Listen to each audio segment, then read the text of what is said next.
Oggi in Senato presentiamo il premio Sagre di qualità, più di 50 sagre che verranno premiate, ma significa far riconoscere il nostro territorio, le nostre tradizioni, i nostri prodotti, e io vorrei proprio per questo motivo chiamare tutte le Proloco e tutti i volontari delle Proloco dell'Umpli i nostri migliori ambasciatori dei territori. In Senato, senatore, c'è un disegno di legge in discussione, ci può fare un punto della situazione?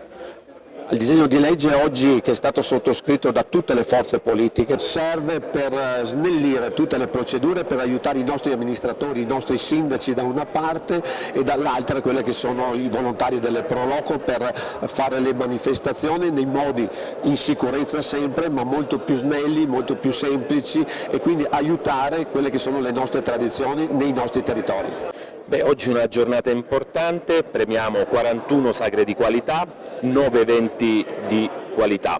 Un momento per premiare i territori, per valorizzare i prodotti tipici locali, oltre 50 prodotti tipici del territorio portati qui in Senato per una vetrina nazionale. Oltre 50 milioni sono i visitatori che partecipano ai nostri eventi. Qui, grazie alla volontà del senatore De Poli, abbiamo portato un pizzico di territorio, un pizzico di sana attività sociale e un modo anche per premiare le tante persone, i tanti volontari che si impegnano ogni giorno a favore dei propri territori.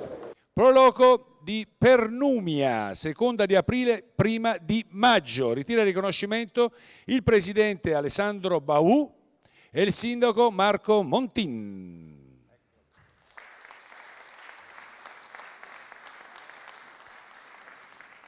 Questa è la festa dell'asparago, Verremo a trovarvi. Grazie a tutti i sindaci e gli amministratori che sono qui presenti, a tutti i presidenti delle Proloco.